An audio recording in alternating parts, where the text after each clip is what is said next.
ప్రార్థన చేసుకుందాం. ప్రార్థన. మమ్మల్ని మిక్కిలుగా ప్రేమించిన మా పరిశుద్ధ దేవా, నీ పరిశుద్ధ దేవాలయములో పునరుద్ధాన దినము ఆదివారముగా ఆరాధించగలిగే సదవకాశం ఇచ్చు ఏర్పరిచిన నీటి ఆరాధన అంతటిని నీ నామానికి మహిమగా చేయు మా ఆరాధనకి అంగీకారమే నీ అనుగ్రహం ఆశీర్వాదం మెండుగా కుమ్మరించమని యేసు ప్రభు పేరిట అడిగి వేడుకొనుచున్నాము తండ్రి, ఆమేన్.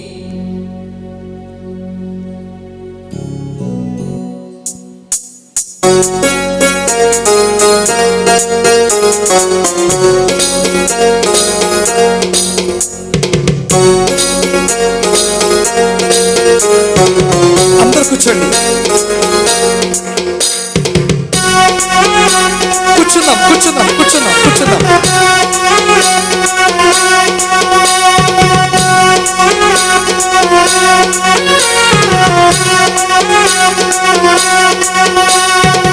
విన్నారా విన్నారా శుభవార్త శుభవార్త, మన కొరకు ఈ లోకంలో రక్షకుడు పుట్టేను. వచ్చేను వచ్చేను ఈ లోకానికి వచ్చేను, తెచ్చేను తెచ్చేను సంబరాలు తెచ్చేను. విన్నారా విన్నారా శుభవార్త శుభవార్త, మన కొరకు ఈ లోకంలో రక్షకుడు పుట్టేను. వచ్చేను వచ్చేను ఈ లోకానికి వచ్చేను, తెచ్చేను తెచ్చేను సంబరాలు తెచ్చేను. ఊరు వాడా తిరిగి ఈ వాత చెప్పేదా, యేసయ్య పుట్టాడని పండుగ చేసేదా. ఊరు వాడా తిరిగి ఈ వాత చెప్పేదా, యేసయ్య పుట్టాడని పండుగ చేసేదా. విన్నారా విన్నారా శుభవార్త శుభవార్త, మన కొరకు ఈ లోకంలో రక్షకుడు పుట్టేను. వచ్చేను వచ్చేను ఈ లోకానికి వచ్చేను, తెచ్చేను తెచ్చేను సంబరాలు తెచ్చేను. దూతలు చెప్పానంట రక్షకుడు పుట్టాడని, కొల్లలు వచ్చారంట బాలుని చూసిరంట, పరలోక దూత సమూహముతో స్తుతి గీతాలు పాడిరంట. లోక రక్షకుడు యేసయ్యే అని ఆనందముతో వెళ్ళిరంట.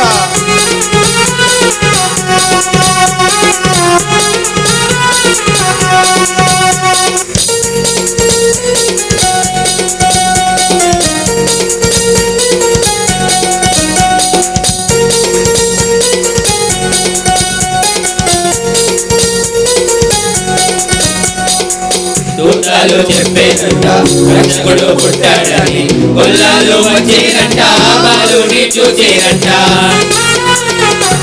దూతలు చెప్పేనంట రక్షకుడు పుట్టాడని, కొల్లాలు వచ్చేరంట బాలుని చూసేరంట. పరలోక దూతల సమూహముతో స్తోత్ర గీతాలు పాడిరంట. లోక రక్షకుడు యేసయ్యని ఆనందముతో వెళ్ళిరంట. గురువాడా తిరిగి ఈ వాత చెప్పేదా, యేసయ్య పుట్టాడని పండుగ చేసేదా. గురువాడా తిరిగి ఈ వాత చెప్పేదా, యేసయ్య పుట్టాడని పండుగ చేసేదా. విన్నారా విన్నారా శుభవార్త శుభవార్త, మన కొరకు ఈ లోకంలో రక్షకుడు పుట్టేను. వచ్చేను వచ్చేను ఈ లోకానికి వచ్చేను, తెచ్చేను తెచ్చేను సంబరాలు తెచ్చేను.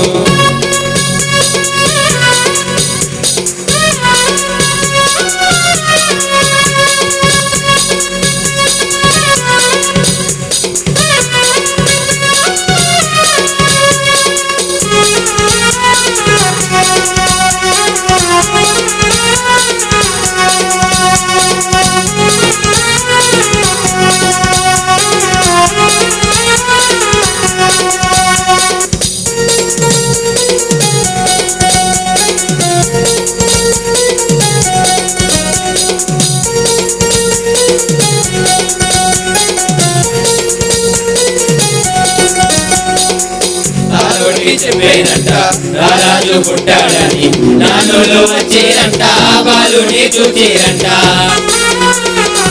దారుని చెప్పేనంట రారాజు పుట్టాడని, నానులు వచ్చేరంట బాలుని చూచేరంట. బంగారు సాంబ్రాణి పూలములు కానుకగా ఇచ్చి వచ్చిరంట రాజులకు రాజేసయ్యేనని సంతోషముతో వెళ్ళిరంట గురువాడా తిరిగి ఈ వార్త చెప్పేదా యేసయ్య పుట్టాడని పండుగ చేసేదా గురువాడా తిరిగి ఈ వార్త చెప్పేదా యేసయ్య పుట్టాడని పండుగ చేసేదా విన్నారా విన్నారా శుభవార్త శుభవార్త మన కొరకు ఈ లోకంలో రక్షకుడు పుట్టేను వచ్చేను వచ్చేను ఈ లోకానికి వచ్చేను తెచ్చేను తెచ్చేను సంబరాలు తెచ్చేను విన్నారా విన్నారా శుభవార్త శుభవార్త మన కొరకు ఈ లోకంలో రక్షకుడు పుట్టేను వచ్చేను వచ్చేను ఈ లోకానికి వచ్చేను తెచ్చేను తెచ్చేను సంబరాలు తెచ్చేను అందరూ మరొకసారి పాట పాడదాం గట్టిగా చప్పలు కొట్టు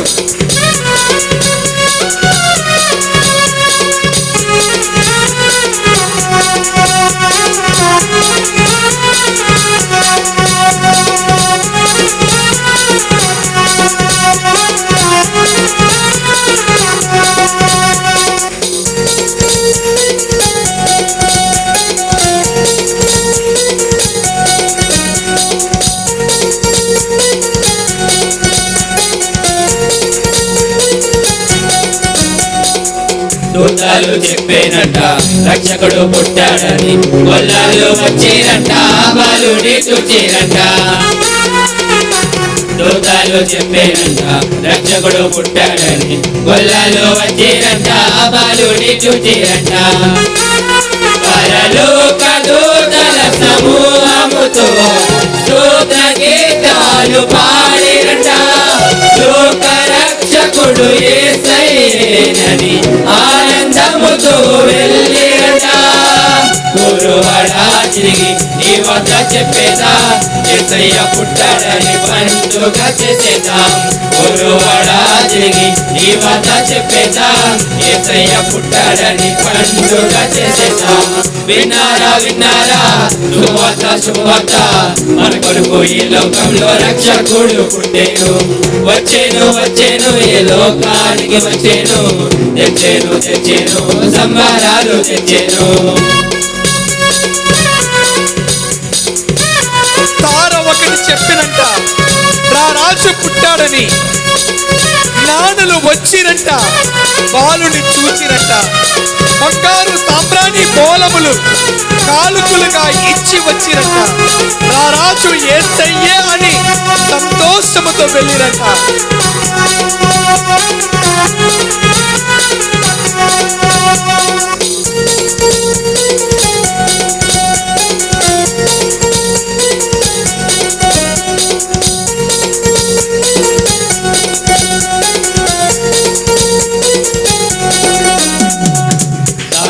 చెప్పేనంట రాజు పుట్టాడని నానులు వచ్చిరంట బాలుని చూచిరంట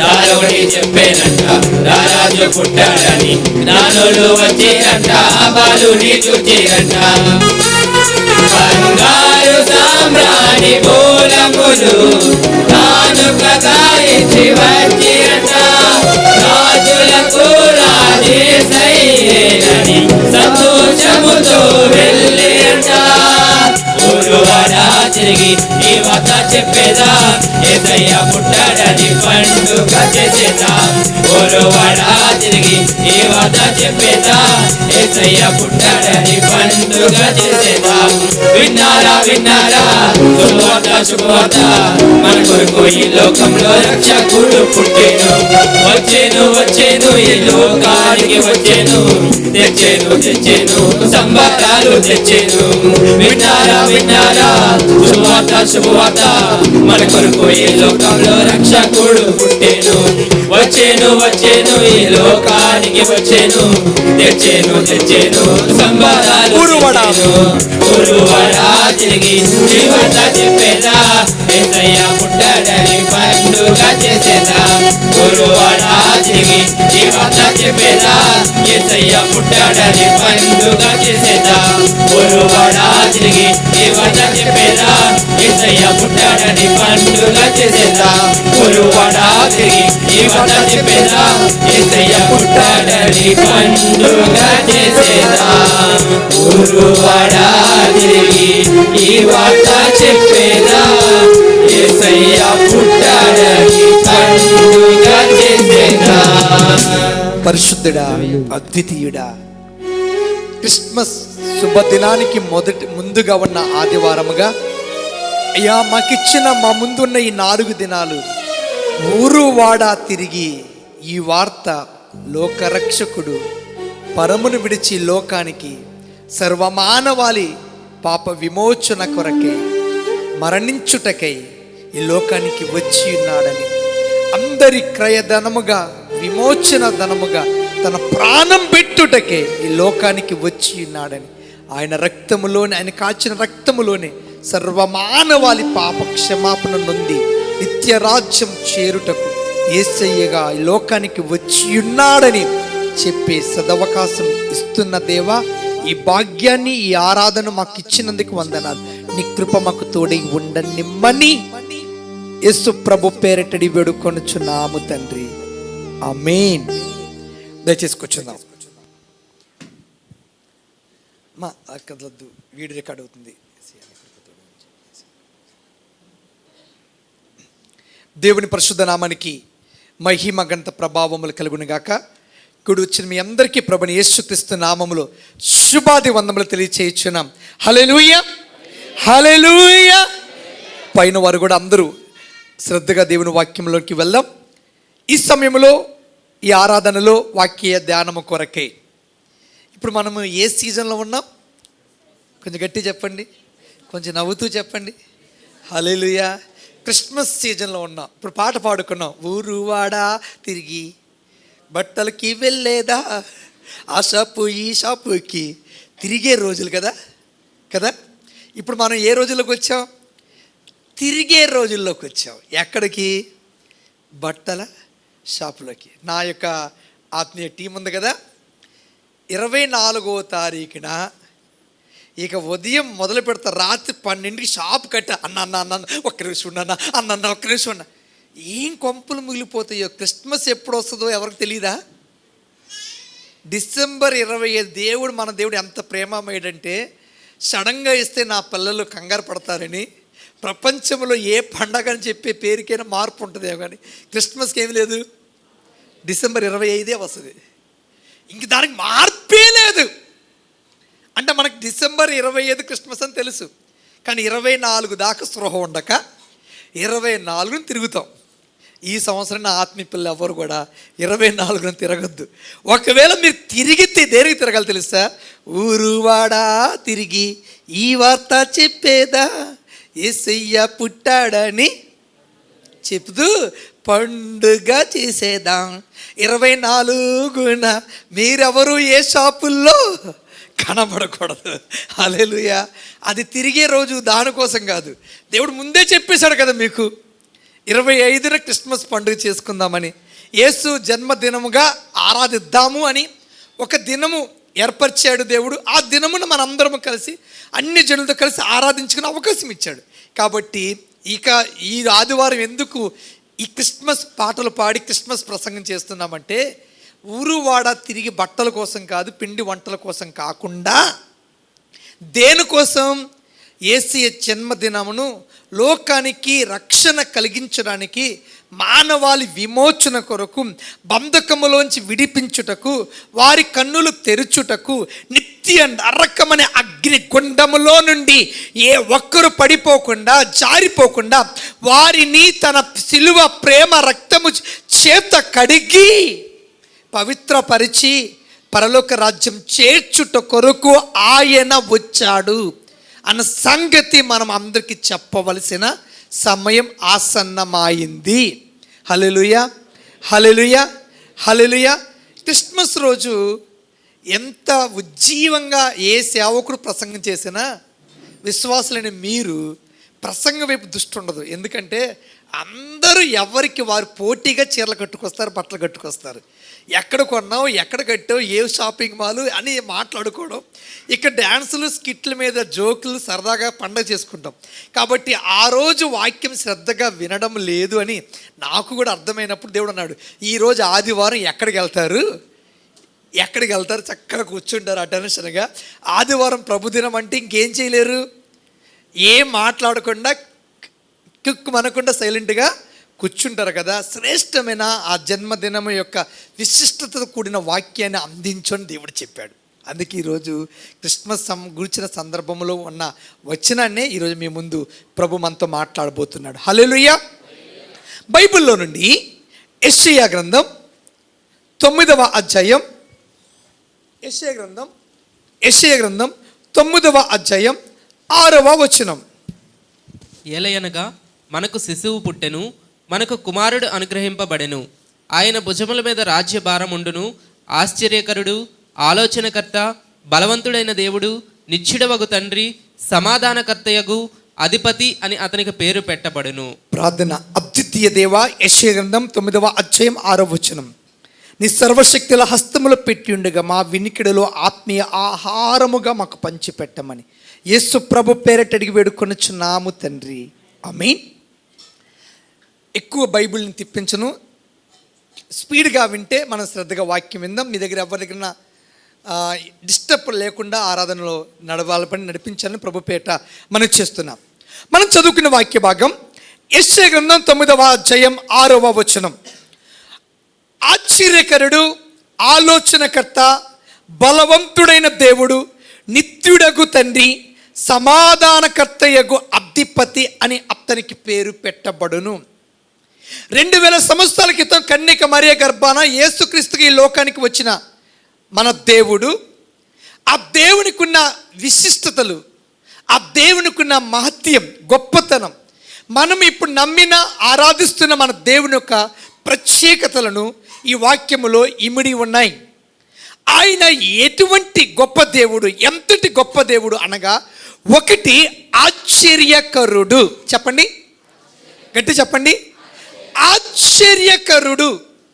దానిని ఇంకా మూల భాషలోనికి ఇంకొంచెం లోతుగా ఆ మాటను ధ్యానం చేస్తే, ఆశ్చర్యకరుడు అన్న మాటకి మరొక అర్థం అద్భుతములు చేయువాడు. ఆశ్చర్యకరుడు అన్న అదే పదాన్ని, దానికి పర్యాయ పదం ఆశ్చర్యం. అంటే ఏంటి? ఎప్పుడు ఆశ్చర్యపోతాం? ఒక అద్భుతాన్ని చూసినప్పుడు, అసాధ్యమైనది చూసినప్పుడు, ఇది నిజమా, జరిగిందా, వారేనా, ఆయిల్లేనా, వారేనా, ఆమె చేసిందా అని ఆశ్చర్యపోతాం. ఆశ్చర్యం. అద్భుతాలు చేయువాడు, ఇంకా విస్మయాన్ని కలిగించువాడు అని అర్థం. ఆశ్చర్యకరుడు అంటే అద్భుతములు చేయువాడు, విస్మయము కలిగించువాడు. చెప్పండి, అద్భుతములు చేయువాడు, విస్మయము కలిగించువాడు. అంటే తేరుకోలే, నేను నమ్మను, ఇది జరగదు, ఇది ఇంపాసిబుల్. కానీ ఈ ఇంపాసిబుల్ అనే దాన్ని పాసిబుల్ చేసే దేవుడే మన దేవుడు. ఆయన జననమే ఆశ్చర్యం. ఈ లోకంలో పుట్టిన మన అందరికీ పుట్టిన తర్వాత పేర్లు పెట్టారు. మనం పుట్టిన తర్వాత మనం పుట్టామని తెలుసు. పుట్టి పెద్దవారైన తర్వాత వారు చేసిన కార్యాలు బట్టి, వారు తలపెట్టిన పనులు బట్టి, వారు సాధించిన విజయాలను బట్టి వారు మహనీయులను, మహాత్ములను చెప్పుకుంటున్నారు కదా పుట్టిన తర్వాత. కానీ యేసు యొక్క జననం గురించి, ఆయన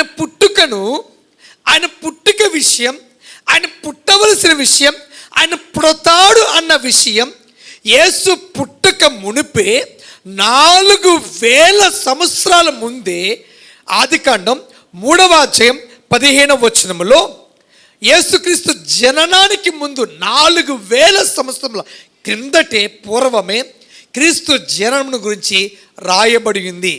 మరియు నీకు, నీ స్త్రీకిని, నీ సంతానముకు ఆమె సంతానముకు వైరము కలగచేస్తా, అది నిన్ను తల మీద కొట్టును, నీవు వాణ్ణి మడిమ మీద కొట్టుదు.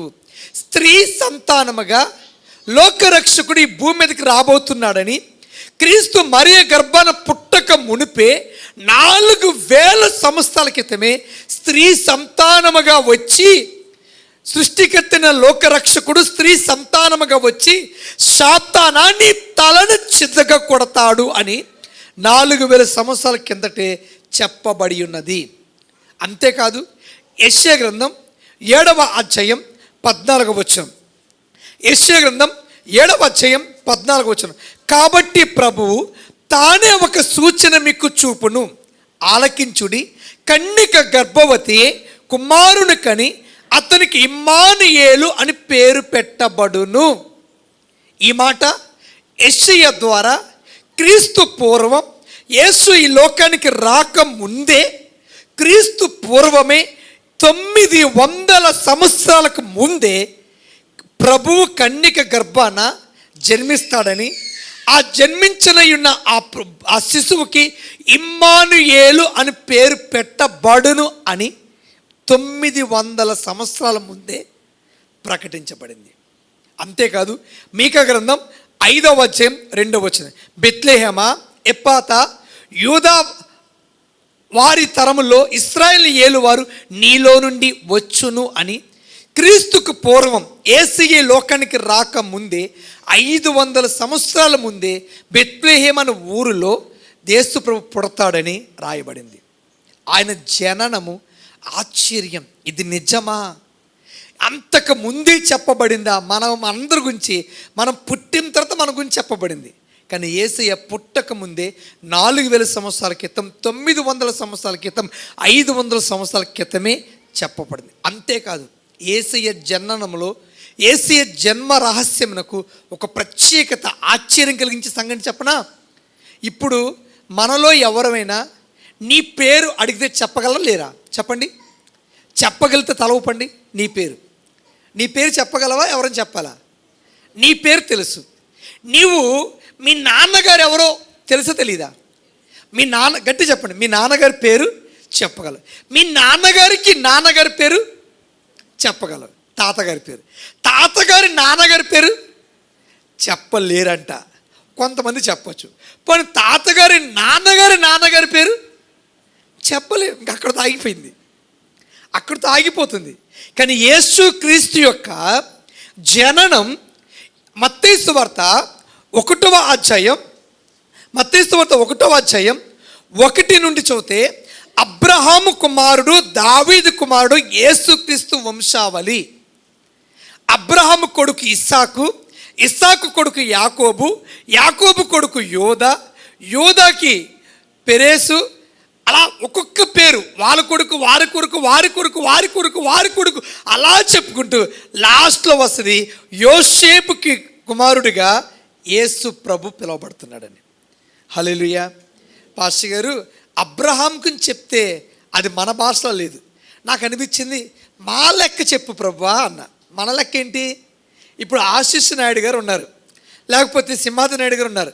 వీరితో వాళ్ళ పేరు చెప్తారు, వాళ్ళ నాన్నగారి పేరు చెప్తారు. మా నాన్న, మా నాన్నకి నాన్న, వారికి నాన్న. మనకి ఈ లెక్క తెలుసు. పైనుంచి కంటే మన నుండి వెళ్ళడం తెలుసు. లూకాసు వార్త 4వ అధ్యాయం 3వ అధ్యాయం. లూకాసు వార్త 3వ అధ్యాయం. తీయండి బైబిల్ అందరూ, తీస్తే మంచిది. లూకాసు వార్త 3వ అధ్యాయం, పేజీ నంబర్ 53, కొత్త నిబంధనలో తీసారా? 3వ అధ్యాయం 23ని చదువుతా. యేసు బోధింప మొదలు పెట్టినప్పుడు ఆయన 30 ఏండ్ల దాదాపు 30 ఏండ్ల ఈడు గలవాడు. ఆయన యోసేపు కుమారుడిగా ఎంచబడెను. యేసు ప్రభు ఆధార్ కార్డులో ఏం పేరుంది? యోసేపు మరియ కుమారుడిగా ఎంచబడ్డాడు, రికార్డ్ చేయబడ్డాడు. యోసేపుకి మరియతో ప్రదానం చేయబడిన తరువాత యేసు ప్రభు జన్మించాడు. కానీ మరి యోసేపు వలన కాదని ప్రపంచంలో అందరికీ తెలుసు. కానీ ఈ భూమి మీద సన్ ఆఫ్ రికార్డ్ కావాలి కాబట్టి అక్కడ యోసేపు కుమారుడిగా యేసు ప్రభు ఎంచబడ్డాడు. ఇప్పుడు యోసేపు యేసు ప్రభుకి తండ్రిగా యోసేపు పిలువబడితే యోసేపుకు తండ్రి ఎవరు? యోసేపు హేలీకి కొడుకు. అంటే యోసేపు తండ్రి పేరేంటి? హేలి. హేలి ఎవరు? హేలి మత్తతకు కొడుకు. మత్తత లేవికి కొడుకు. లేవి మెల్కీకి కొడుకు. మెల్కీ యన్నాకు కొడుకు. యన్న యోసేపుకి కొడుకు. యోసేపు మత్తితయాకు కొడుకు. మత్తితయ ఆమోసుకు కొడుకు. ఆమోసు నాహోముకు కొడుకు. అలా చదువుకుంటూ వెళ్తే 38వ వచనం, 37 చూడండి. లెమెకు మెతుషెలకు కొడుకు. అంటే లెమెకు నాన్నగారు మెతుషెల. మెతుషెల నాన్నగారు హానోకు. హానోకు నాన్నగారు ఏరోదు. ఏరోదు నాన్నగారు మహలాలేలు. మహలాలేలు నాన్నగారు కెయినాకు. కెయినాను నాన్నగారు ఎనోషు నాన్నగారు షేతు నాన్నగారు ఆదాము. అబ్బా, యేసు క్రీస్తు నాన్న నాన్న నాన్న నాన్న వాళ్ళ నాన్న లాస్ట్ నాన్న ఎవరు? ఆదాం. తాగిపోలా. ఆదాముకి నాన్న ఎవరు? షేతు ఆదాముకు. ఆదాము దేవుని కుమారుడు. చెప్పండి. అబ్బా, ఈరోజు ఇలా పూర్తిగా బయోడేటా, హిస్టరీ, చరిత్ర, ఆధారం, రుజువు కలిగిన ఈ ప్రపంచంలో ఎక్కడైనా ఎవరైనా ఉన్నారా?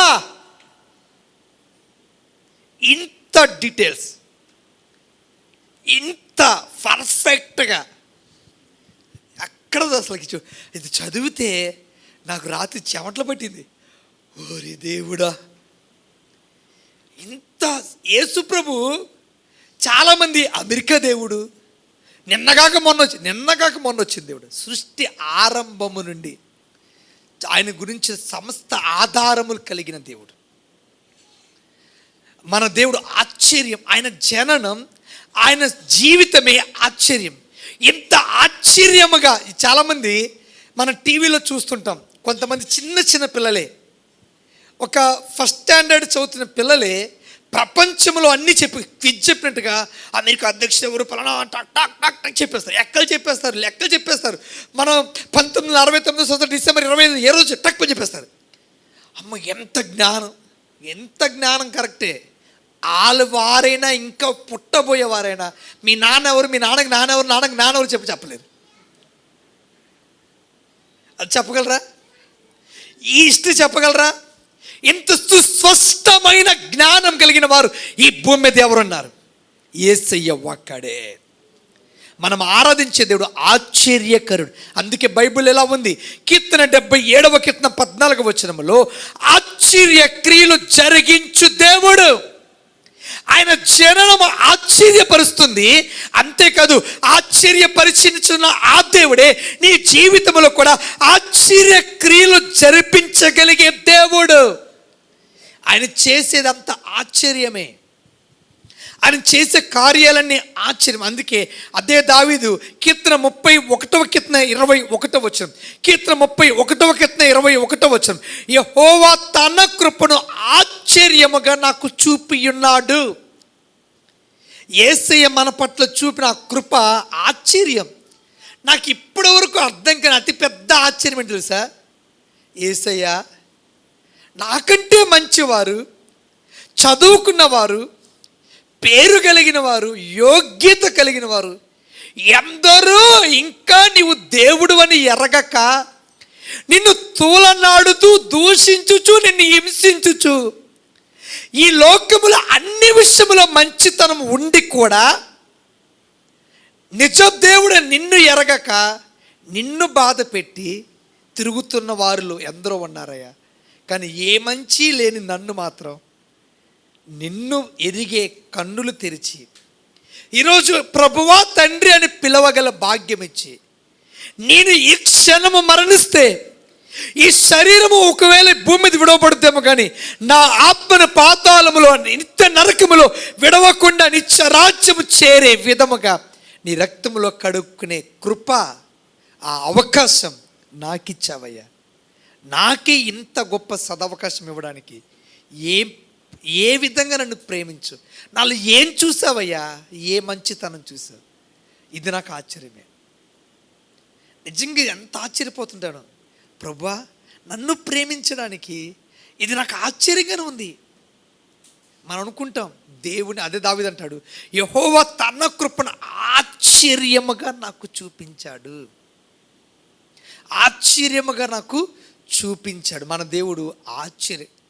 యోహాను సువార్త 21వ అధ్యాయం చివరి మాట ఉంటుంది, భూమి మీద ఆయన చేసిన కార్యాలను రాయగలిగితే ఈ భూమే సరిపోదంట.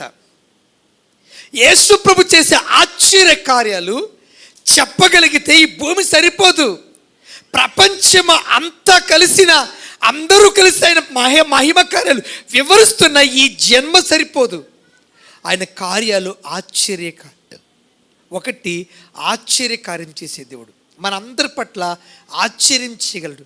నువ్వు ఆయనకు అప్పగించుకుంటే నిన్ను చూచిన వారు విస్మయం పొందినట్లుగా నీ జీవితాన్ని మార్చగలడు, నీ రూపాన్ని మార్చగలడు. విజయవాడలో సుమతి అని ఒక సహోదరి బాగా రిచ్ మాట. ఆమె ప్రభులోకి ఎలా వచ్చిందంటే బాగా రిచ్, బాగా ధనవంతురాలు, చాలా ధనం ఉంది. ఆమె అన్ని విషయాల్లో యోగ్యురాలు, కానీ తన ధనముకు ఆమె యొక్క అందానికి ఆమె చాలా ప్రయారిటీ ఇస్తుంది. ఆమె సౌందర్యంగా ఉండాలని ఒక ఆశ తన జీవితంలో కోరుకుంది. ఈ నల్లగా చిన్న చిన్న కాయలు వస్తాయి, ఉంటారు పుల్లిపిరుపు కాయలు ఏదంట కదా, ఏమన్నా అమ్మా, కందికాయలా కాకుండా ఇంకా చిన్నవి వస్తుంటాయి అమ్మా. ఓకే, చిన్న బ్లాక్గా ఆమె మొక్క మీద వస్తున్నాయి. ఆ వాటి కోసం డాక్టర్కి వెళ్ళి, ఒకవేళ నీకు ఆ కాయలు వచ్చినాయి అంటే ఒక్కసారి ఏర్పడితే ఇక అవి పోవు. ఆమె డాక్టర్కి డబ్బు ఉంది కదా, చాలా వైద్యులకి వెళ్ళి ఈ పైన స్కిన్కున్న ఆపరేషన్ చేయించుకుంటే మళ్ళీ రావు అనుకొని ఆపరేషన్ చేయించుకుందంట. డబ్బుంది, నా ముఖంలో అందం తగ్గకూడదు, ఆ కాయలు రాకూడదని మళ్ళీ ఆపరేషన్ చేయబడి కొద్ది కాలంతో మళ్ళీ వస్తున్నాయి. ఆమె ఉదయం పడుకోదు, అద్దం ముందే కాయ వచ్చేసిందా, కాయ పెరుగుతుందా, కొత్త కాయ వచ్చిందా, అలాగ ఆపరేషన్ అలా అద్దం ముందే ఉండిపోద్ది. తన భర్త అంటాడు, ఏమ్మా ఆల్రెడీ వివాహం అయ్యింది, మనకి పిల్లలు పుట్టారు, ఇక మెచ్చుకోవాల్సింది నీ అందాన్ని నేనే కదా, నేను ఏ రోజు నిన్ను ఒక మాట అనడం లేదు కదా. కాదండి, నా అందం తగ్గిపోతుంది, నా అందం పోతుందని అలా అద్దం ముందు ఉండేది. అలాంటప్పుడు ఈ భర్త బాధపడుతున్నాడు, పిల్లలు బాధపడుతున్నారు, ఆమె జన్మనిచ్చిన తల్లిదండ్రులు బాధపడుతున్నారు. ఇదేం పిచ్చి, డాక్టర్లు కూడా ఇంకేం చేయలేమంటున్నారు కదా, వస్తే రానే, ఇంకా నువ్వేమి 16 సంవత్సరాల చిన్న పిల్లవి కాదు కదా, పెళ్ళయి పిల్లలు పుట్టి పెద్ద అయిపోయావు, ఇంకా నువ్వు కొద్ది కాలం అయితే నువ్వు అమ్మమ్మ అయిపోయి వయసు వచ్చేస్తుంది కొద్ది కాలంకి, ఇప్పుడు నీ అందంతో నీకు అంత అవసరమా, నీ భర్తను నీ పిల్లలను కుటుంబాన్ని ముందు చూడు, సమాజంలో నీ పేరు నిలబెట్టుకో అన్నా ఆమె ఎప్పుడు ఏడుస్తూ ఉండేది, అందం వైపు చూస్తూ ఉండేది, ముఖం వైపు చూస్తూ ఉండేది. ఇలాంటి సమయంలో బాధపడుతూ కుటుంబం అంతా క్షోభ పడుతూ ఉంటే, అలా సమయంలో ఒక వ్యక్తి, పద్మ గారిని ఒక వ్యక్తి సువార్త అందించారు ఆమెకి. ఇన్ని ప్రయత్నాలు ఎందుకు ఇలా ఏడుస్తారు కుటుంబం అంతా అంటే, ఈ సమస్యకి మళ్ళాంటలో ఏం చెప్తారు, ఇది పరిష్కారం ఉందా, ఆమె పిచ్చి పట్టింది అనుకుంటాం, ఆమెకేం పిచ్చి అనుకోలేదు, ఇంకేం చేయలేం. ఆమె చెప్పింది విశ్వాసంతో, యేసయ్య ఆశ్చర్యకరుడు. నీ ముఖము అద్దములో ఎంత టైం చూసుకుంటావో, నీ ముఖాన్ని అద్దములో చూసుకునే సమయం అద్దములో కాకుండా యేసు వైపు చూచుచు, ఆయన వైపు చూడు, నీ ముఖములో ఆయన తన తేజస్సును, తన వెలుగును ప్రకాశింపచేయునుగాక. అని చెప్పింది. నీళ్లను ద్రాక్షారసముగా, మధురముగా, రుచిగా, శ్రేష్టకరముగా 10 మంది మెచ్చుకునే విధముగా చేసిన యేసయ్య ఆశ్చర్యకరుడు, అద్భుతములు చేయవాడు, ప్రజలు విస్మయం పొందినట్లుగా చేసే దేవుడు.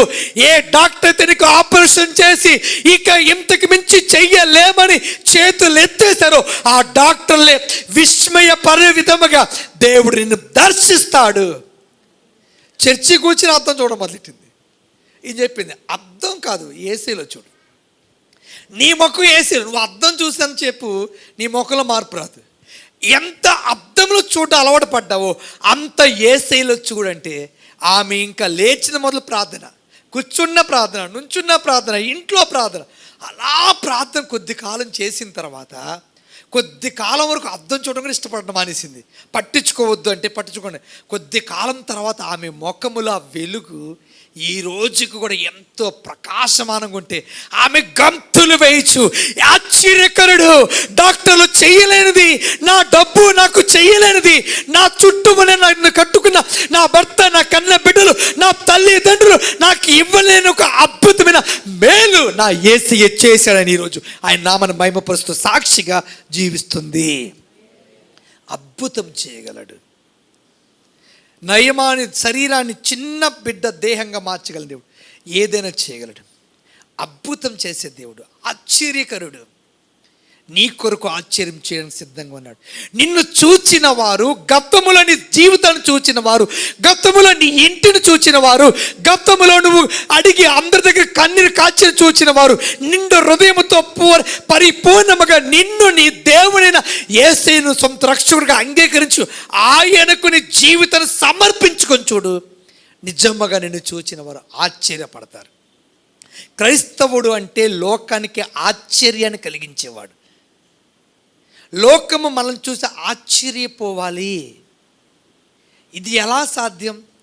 మాకు 4 సహకారులు ఉండి 4 అన్నదమ్ములు కలిసిన సాధించలేనిది ఒంటరిగా నువ్వు సాధించావు, ఆశ్చర్యపోతారు. మాకు ధనం ఉంది, మాకు పేరుంది, 4 ఉండి కూడా మేము మా పిల్లలు పెళ్లి చేయలేకపోయాం. కానీ భర్త లేడు, నీ చేతిలో ధనము లేదు, కానీ నీ పిల్లల పెళ్ళిలే కాదు వారి పిల్లల సైతం అన్ని కార్యక్రమాలు చేసి ఈరోజు ఇంత టీవీగా, ఇంత హుందాగా నువ్వు తిరుగులాడగలుగుతున్నావు. ఎక్కడి నుంచి వచ్చింది ధైర్యం? నిన్ను చూస్తే ఆశ్చర్యపడతారు. మన జీవితాన్ని దేవుడు ఆశ్చర్యకరుడు, ఆశ్చర్యపరిచే, విస్మయం నువ్వే పొందుతావు. నీ చూచిన వారు, మీ ఇల్లేనా, మీ ఇంటికే వచ్చామా, నిజంగా మీరేనా, మీ ఆయనేనా, మీ పిల్లలేనా, అసలు నువ్వేనా అని ఆశ్చర్యపడే అంతగా దేవుడు మన జీవితాలను దర్శించునుగాక. 2, ఆలోచనకర్త. ఎవరు తెలుసు యేసయ్య? చెప్పండి. ఆలోచనకర్త. ఈ పాయింట్ జాగ్రత్త ఆలకించాలి. సామెతలు 14వ అధ్యాయం 12వ వచనం, ఒక్కని ఎదుట సరి అయినదిగా కనబడు మార్గము కలదు. సామెతలు 14వ అధ్యాయం 12వ వచనం. సామెతలు 14వ అధ్యాయం 12వ వచనం, ఒక్కని ఎదుట సరి అయినదిగా కనబడు మార్గం కలదు. చాలామంది ఇది కరెక్టే కదా, నేను చేస్తున్న బాగానే ఉంది కదా, నేను ఎన్నుకుంది బాగానే ఉంది కదా అనుకుంటారు. జాగ్రత్త. నువ్వు తలపెట్టినా నీ ఆలోచనతో వెళ్తున్నావు, సక్సెస్ అవుతున్నా అనుకుంటున్నావు, కానీ ఎక్కడో దేవుడు తారుమారు చేయగలడు. క్లియర్గా బైబిల్ చెప్తుంది, ఒక్కని ఎదుట సరి అయినదిగా. నిన్న తమ్ముడు అరుణ్ నేను బండి మీద వస్తున్నప్పుడు ఒక కుటుంబం గురించి చూసాం, ఒక కుటుంబాన్ని చూసాం. ఆ కుటుంబాన్ని చూసి వస్తున్నప్పుడు అరుణ్ అన్నాడు, అన్నయ్య నువ్వేమనుకోండో మాట చెప్తా అన్నాడు. చెప్పు నాన్న, నువ్వు ఇప్పుడు తప్పు పడుతున్నావు, కానీ లోకానికి అన్యులకి ఇదే ఇష్టమనియా. ఇలా ఉంటేనే, ఇలా సంపాదిస్తేనే, ఇలా సాధిస్తేనే లోకం మెచ్చుకుంటుందనియా. అలాంటి వారికి విలువనియా. నీతి నియమాలు అని మడికట్టు కూర్చుకున్న వారికి అంత విలువ ఇవ్వదనియా అన్నాడు. అప్పుడు చెప్పా, ఒక్కని ఎదుట సరి అయినదిగా కనబడుతుంది, ఇప్పుడు బాగుందనుకున్నాం, కానీ అది చివరికి నేను తీసుకెళ్ళేది అగాధములోనే. ఆ సందర్భంలో ఆ బండి మీద చెప్పా. ఇప్పుడు ఒక వ్యక్తి, నువ్వు అనుకుంటున్న వ్యక్తి దేవుని కొరకు లోకములో దేవుడిచ్చిన ఈ ఆయుష్ దినాల్లో ఏ మాత్రం తన సమయం, తన ధనము దేవుని కొరకు కాకుండా తానికి సంపాదించుకొని తాను ఒక పేరు తెచ్చుకుందామని, తనకంటూ ఒక గుర్తింపు తెచ్చుకుందాం. కానీ అతడు బ్రతికేది ఎంతకాలం తెలుసా? ఈ భూమి మీద ఎవరమైనా 60, 70 లేక 100 అంతకు మించి ఉంటుందా? కానీ ఆ తర్వాత ఈ పేరు, ఈ ధనం, ఈ బంగారం, ఈ మేడలు నీతో చిప్పురు పుల్ల కూడా రాదు. కానీ యుగాలు చేరుతున్నవే రక్షణ ఇచ్చి నీకు ఉచితంగా ఇచ్చిన రాజ్యములో ఒక బిగ్గర్, ఒక అడుక్కున్నవాడు ఒంటి మీద ఎలాగైతే ఒక మంచి వస్త్రము లేకుండా రోడ్డు మీద ఉంటాడో వాడితో సమానం. యుగాలు కోట్ల సంవత్సరాలు అక్కడ నీ పరిస్థితి అది తెలియక సాతాను దాని మీద దృష్టి పెట్టక ఇప్పుడు బాగుంది, ఒక్కని ఎదుట సరైన మార్గం ఉంది, ఇప్పుడు సరే అనిపిస్తుంది, తొదకు అది మరణానికి దారి తీయను. బైబిల్ చెప్తుంది సామెతలు 3:5 నీ స్వబుద్ధిని ఆధారం చేసుకోకు. నీ సొంత బుద్ధి ఇప్పుడు సక్సెస్ అవుతుంది అనుకుంటావు, ఎక్కడ అట్టర్ ఫ్లాప్ అవుతుందో చెప్పలేం. స్వబుద్ధిని ఆధారం చేసుకోకు. నేను 3వ పాయింట్లో ఒక ఉదాహరణ చెప్తాను, అది బాగుంటుంది. నీ స్వబుద్ధిని ఆధారం చేసుకోకు, నీ ఆలోచన పక్కన పెట్టు. ఎందుకంటే ఒకని ఎదుట సరైనదిగా కనబడు మార్గం తొదకు మరణానికి దారి తీయును. నీ స్వబుద్ధిని ఆధారం చేసుకోవద్దని ఉంది. కీర్తన 1:1 ఉంది, దుష్టుల ఆలోచన చప్పన నడ. దుష్టులు చెప్తారు, పాస్టర్లు అలాగే చెప్తారులే, ఏం సంపాదించేసుకుంటాం ఇప్పుడు కాదు ఇంకెప్పుడు, ఇదే అవకాశం అని మనకు చెప్తారు. కానీ దుష్టుల ఆలోచన చప్పున నడవద్దు. యోబు గ్రంథం 5:13 ఉంది, కపటుల ఆలోచనలు తలకిందులు చేస్తాడు. చాలామంది కపటపు బుద్ధితో వస్తుంటారు నా దగ్గరికి, నాతో వాళ్ళే పెద్ద మేధావులు అనుకుంటారు. దేవుడు కపటుల ఆలోచనలు తారుమారు చేస్తారు. మరి ఏ ఆలోచన తీసుకోవాలి? మన ప్రభు ఎవరు తెలుసా? ఆలోచనకర్త. ఆయన మనకి భవిష్యత్తు ఏంటో తెలుసు. నువ్వు ఏం చేయటం వలన సుఖంగా ఉండగలవో, ఏం చేస్తే హ్యాపీగా ఉంటావో, ఏ పని ద్వారా, ఏ వ్యాపారం ద్వారా నువ్వు దీవించబడగలవో నీకు ఆలోచన చెప్పువాడు యేసయ్యా. ఒక మాట ఈ సందర్భం చెప్తా. నేను విజయవాడ నుండి శ్రీకాకుళం నుంచి 11 సంవత్సరాలైంది.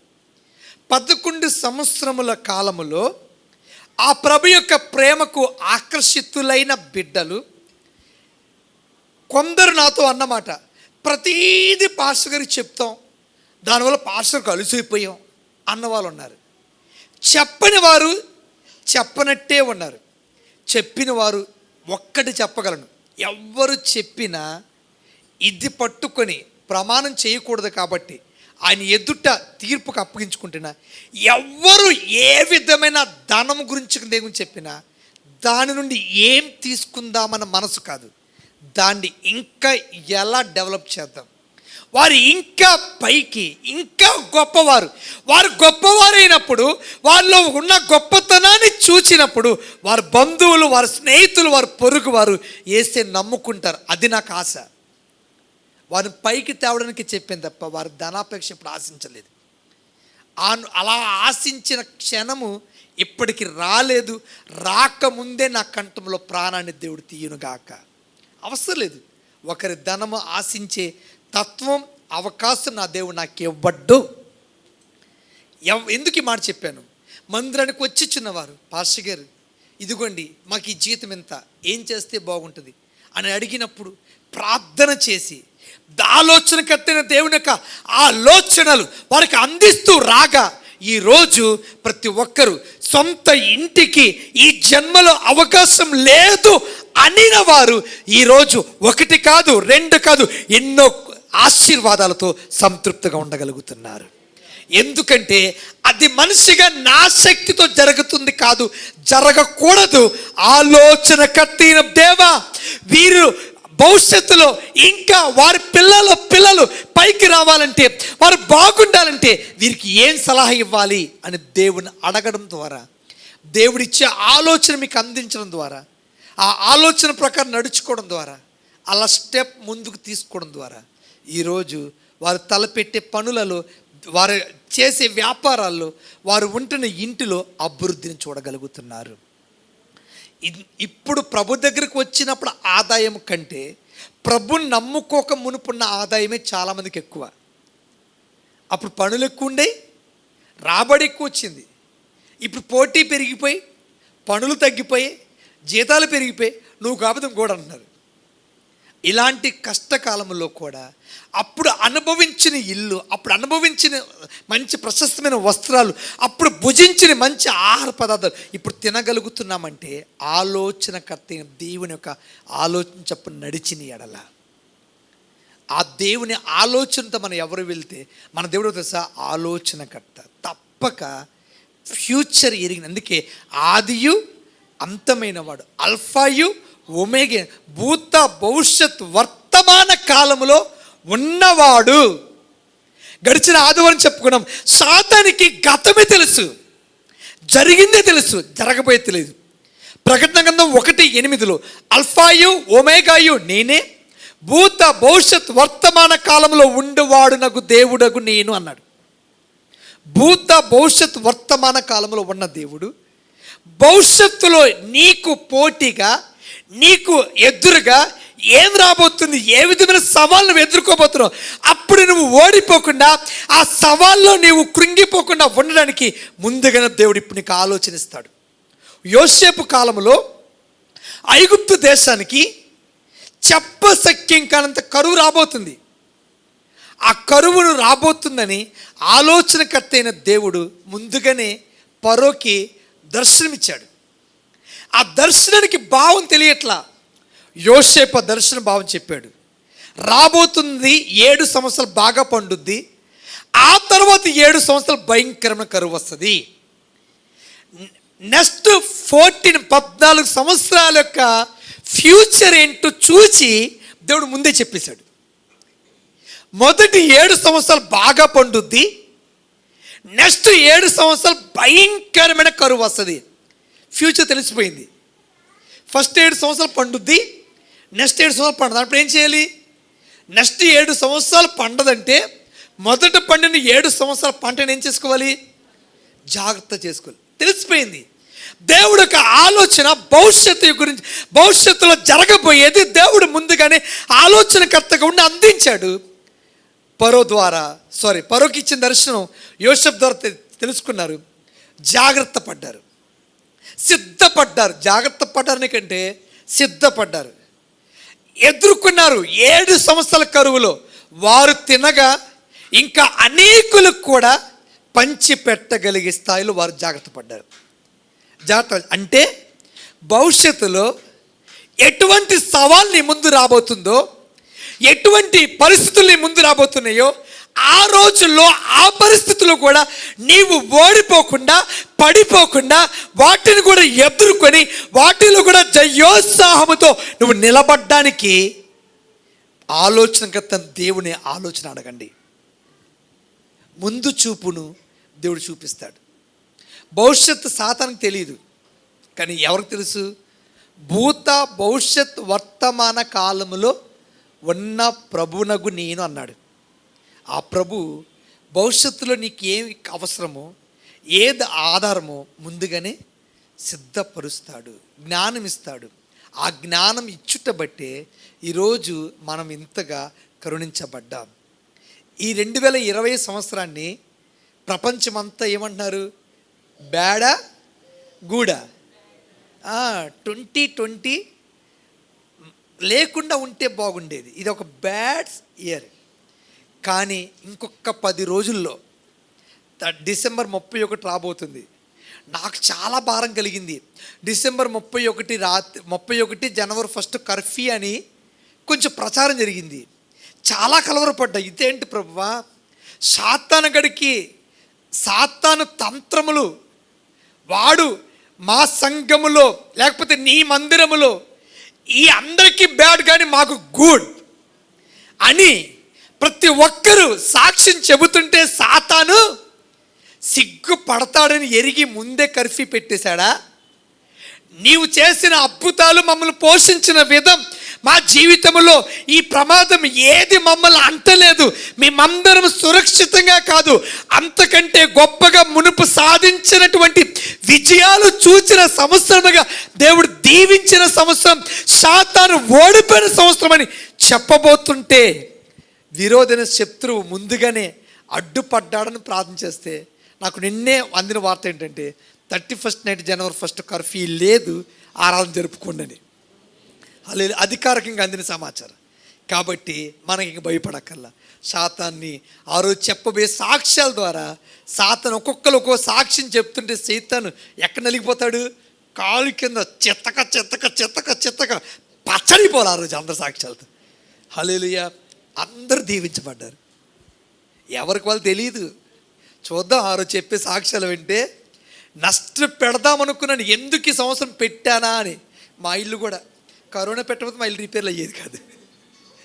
ఆడు అనుకుంటాడు ఈ సతీష్ పాస్టర్కి అనవసరంగా కొంచెం గ్యాప్ ఇచ్చాను కరోనా ద్వారా, సెలవు ఇచ్చినందుకు నేను ఉండలేదు.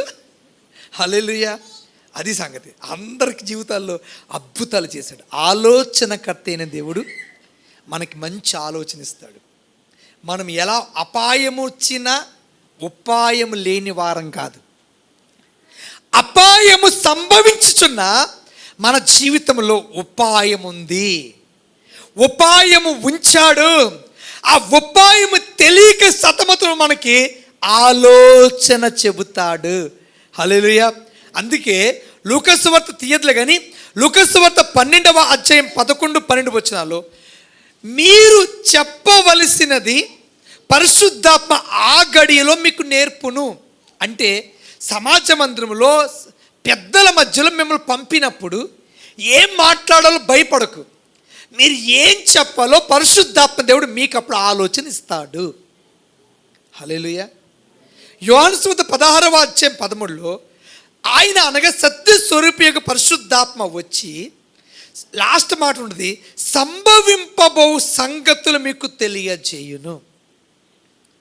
నెక్స్ట్ ఏం జరుగుతుంది ఆయన మనకు తెలియపరుస్తాడు. యోసేపు ద్వారా ఫరోకి తెలియపరిచినందుకు జాగ్రత్త పడ్డారు. మనకు కూడా జరగబోయే వాటిని తెలియపరుస్తాడు. యేసయ్య తెలియపరుస్తాడు. పరిశుద్ధాత్మ ద్వారా మనకు తెలియపరుస్తాడు. మనం జాగ్రత్త పడతాం, తప్పులు చెయ్యం. చాలామంది అంటారు క్రైస్తవుడికి అన్యుడికి తేడా సార్. అన్యుడు పాపం చేసే దగ్గరికి వెళ్ళిపోయినప్పుడు సాతాను అంటది, సూపర్, అసలు నువ్వు హీరోవి, చెయ్యి, నువ్వు కాకపోతే ఎవడు చేయాలంటాడు. అదే సమయంలో పరిశుద్ధాత్ముడు మనతో ఏమంటుంది క్రైస్తవుడితో, ఈ తప్పు చేస్తున్నావు తర్వాత నీకు ఎయిడ్స్ వస్తుంది, ఇది చేస్తున్నావు నీవు, ఇది చేసే నీకు అది చేసిన వాడు ఏమేడు చూడు అని అది అలాంటి యొక్క ఫ్యూచర్ జ్ఞాపకం చేస్తే తప్పు చేద్దామని అడిగిస్తున్నాడు కూడా పొరుగో వెనకొస్తాడు కదా, తప్పు చెయ్యకుండా వెనక్కి పరిగెడతాడు. పరిశుద్ధాత్మ దేవుడు ఆలోచనకర్తగా ఉండి మన అడుగులు తప్పుడడుగు వేస్తున్నప్పుడు, జారిపోతున్నప్పుడు ఆలోచనకర్తగా ఉండి మనల్ని నడిపిస్తాడు, వెనక్కి నడిపిస్తాడు.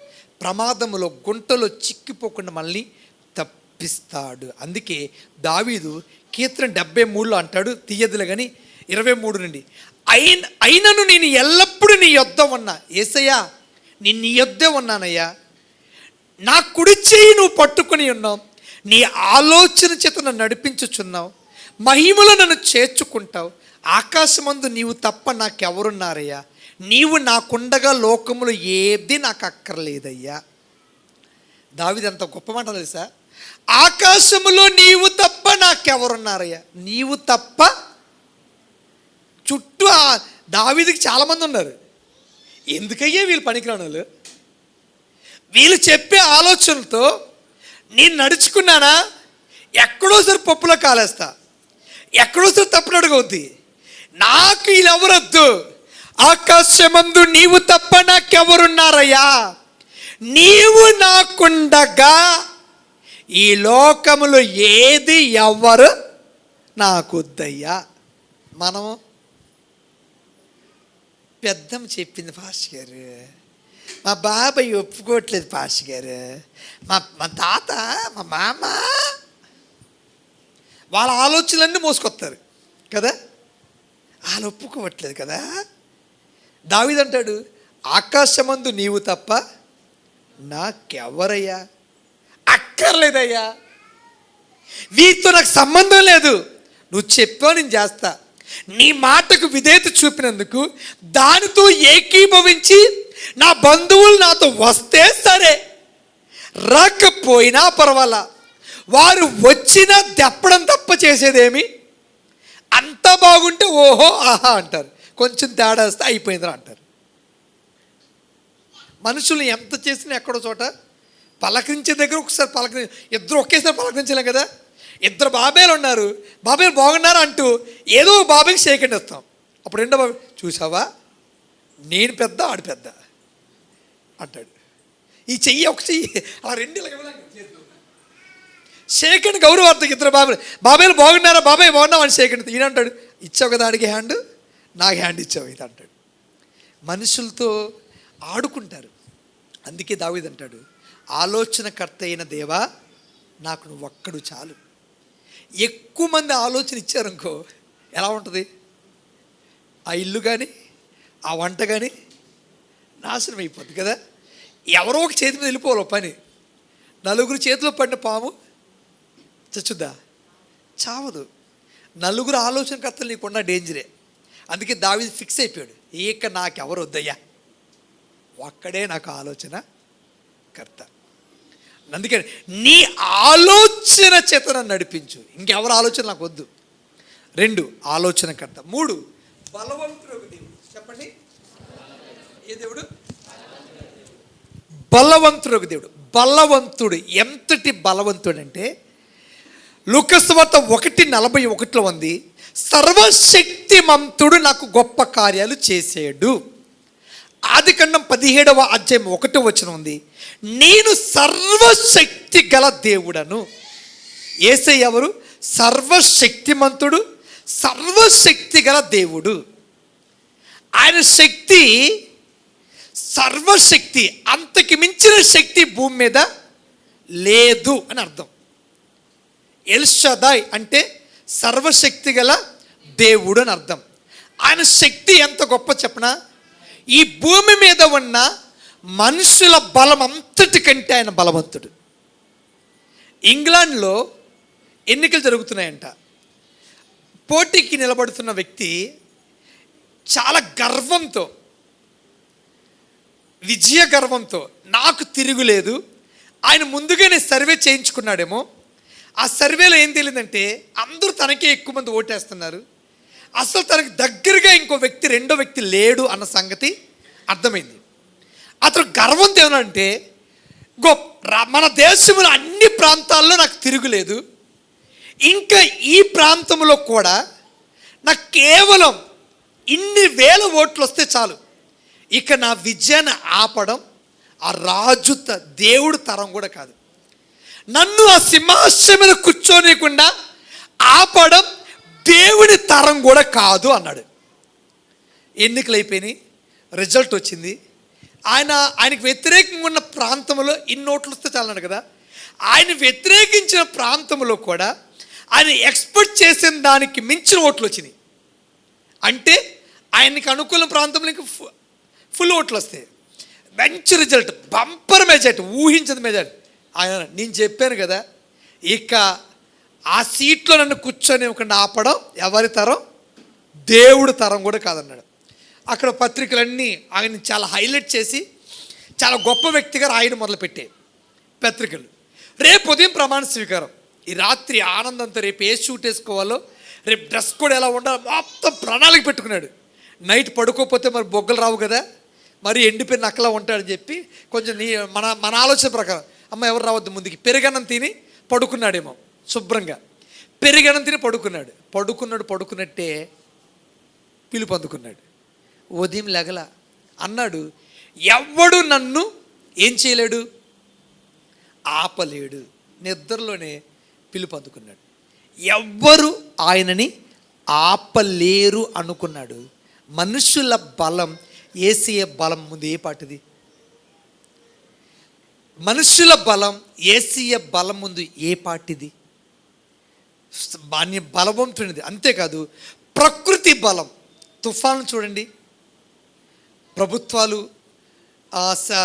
శాస్త్రవేత్తలు పలానా తుఫాన్ రాబోతుందంటే ప్రభుత్వం యంత్రాంగం అంతా చాలా ఆహార్నిశలు కష్టపడుతూ ఈ ప్రజలకు ఈ తుఫాను బాధను తప్పించని ప్రయత్నిస్తుంటారు.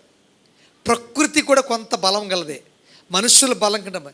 కానీ యేసయ్య ప్రకృతిని శాసించగలిగిన బలవంతుడు. గాలి తుఫానులను నిమ్మలపరిచినవాడు, సముద్రాన్ని ఆపినవాడు, గాలిని ఆపినవాడు, ఇంకా అంతేకాదు సూర్య చంద్రుల్ని ఆపినవాడు బలవంతుడు. ఏంటి బలం? మన దేవుని బలం. బలం ఉందంటే సరిపోదు, ఆయన బలం ఏంటో తెలియాలి కదా.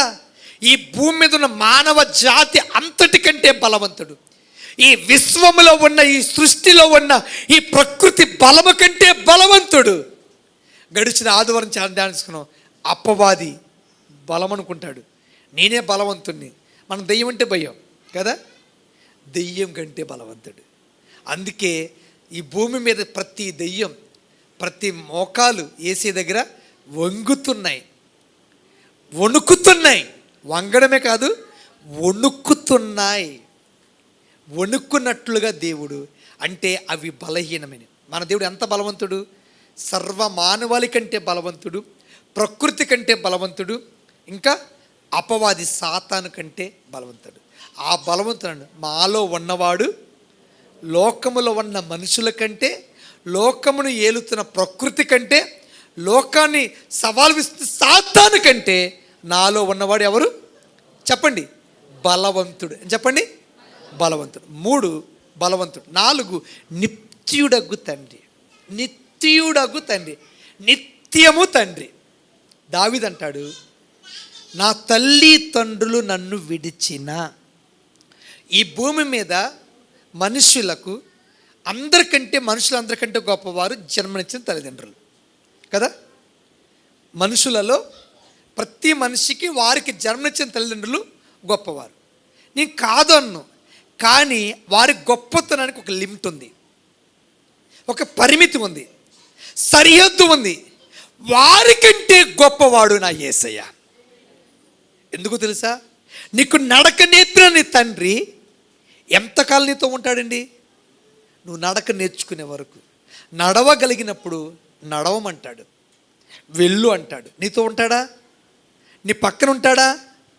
ప్రతి క్షణము నీ పక్కనే ఉండి నీ చెయ్యి పట్టుకొని నడపగలడా? ఈ భూమి మీద మనిషిగా జన్మనిచ్చిన ఏ తల్లి తండ్రులు తమ బిడ్డలు చెయ్యి పట్టుకొని జీవితాంతం నడుపుతారా? చెప్పండి, నడపగలరా? నడపలేరు. ఒకవేళ నా బిడ్డని ఎప్పుడు విడవనన్న తల్లిదండ్రులైనా వారి ఆయుష్నాలు ముందుగా ముగించబడినప్పుడు వారు విడిచి వెళ్ళక తప్పదు. మరి నీకు తోడుగా ఉండే నిత్యుడగు తండ్రి, నిత్యము నీకు తండ్రిగా ఉండి నీ చేయి పట్టి నడిపిస్తాడు. నడవలేకపోతున్నప్పుడు, నడవలేక తూలిపోతున్నప్పుడు, నడవలేక పడిపోతున్నప్పుడు నిన్ను ఎత్తుకొని, చెంకనెత్తుకొని నడిపిస్తాడు. అంతకంటే భుజాల మీద మోయిచు నడుస్తాడు తప్ప ఈ దేవుడు సదాకాలం మనకి దేవుడుగా ఉండి మరణము వరకు ఆయన మనకు తోడై ఉండి నడిపిస్తాడు. ఈ లోకంలో అందుకే దావీదు అంటాడు, నా తల్లి తండ్రులు ఎంతవరకు ఉంటారండి? ఈ భూమి మీద జన్మించిన తల్లిదండ్రులకి వారు గొప్పవారే, కానీ వారికి పరిమితి ఉంది, వారికి హద్దులు ఉన్నాయి. వారు అంతకు మించి చేయడానికి వారికి శక్తి లేదు. మరి ఎవరు నాకు నిజమైన తల్లిదండ్రులు అంటే నా దేవుడే. ఆయన నిత్యుడగు తండ్రి, నిత్యము ప్రతి క్షణం నా చెయ్యి పట్టుకుని నన్ను నడిపించే నిత్యుడగు తండ్రి. హల్లెలూయా. లాస్ట్గా సమాధానకర్తయగు అధిపతి, సమాధానం ఇచ్చేవాడు.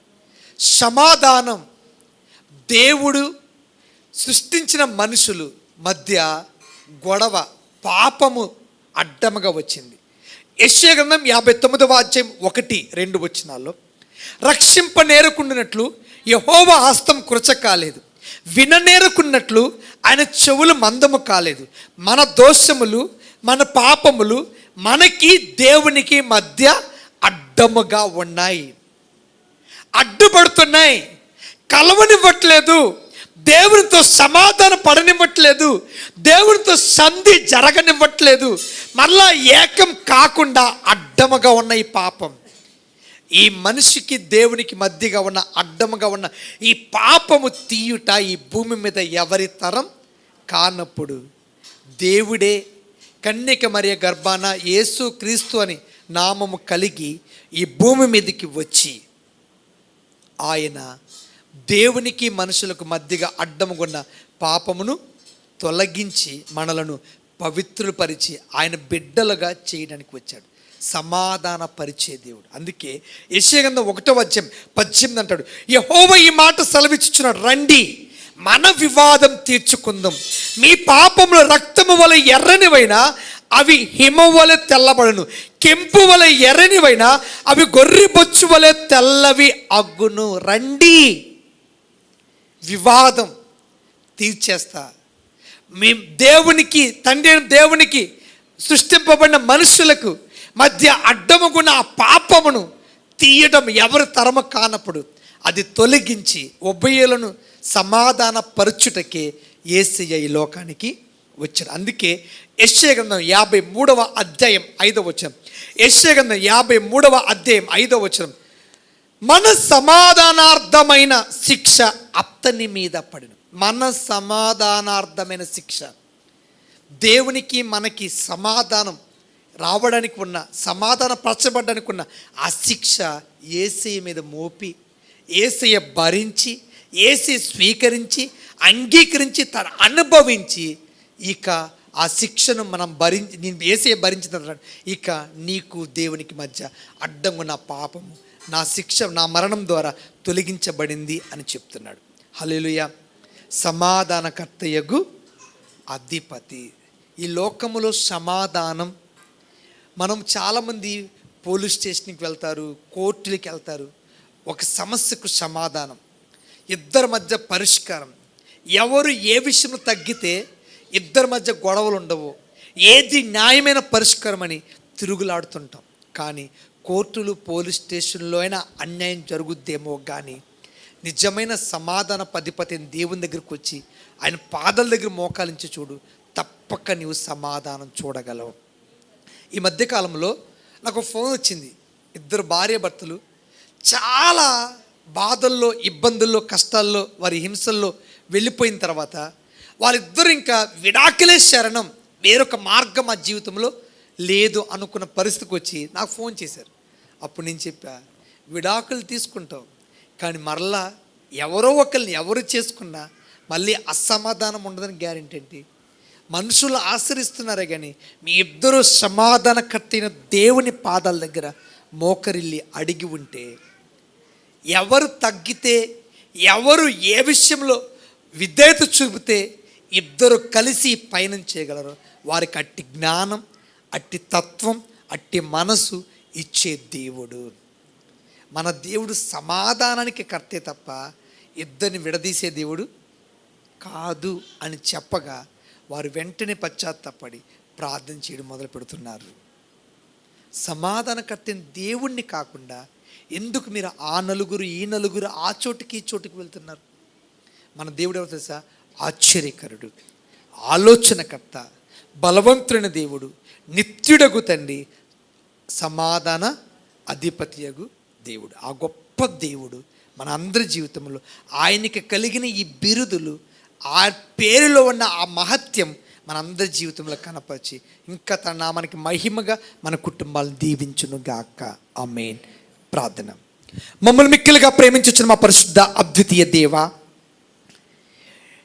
నిన్ను కలిగి ఉండడం, నీ గొప్పతనం, కొన్ని విషయాలు మరొక్కసారి మా వినికిడిలో అనుగ్రహించు. అవునయ్యా, నువ్వు ఆశ్చర్యకరుడివి, అద్భుతము చేయవాడు, విస్మయము నొందించువాడవు.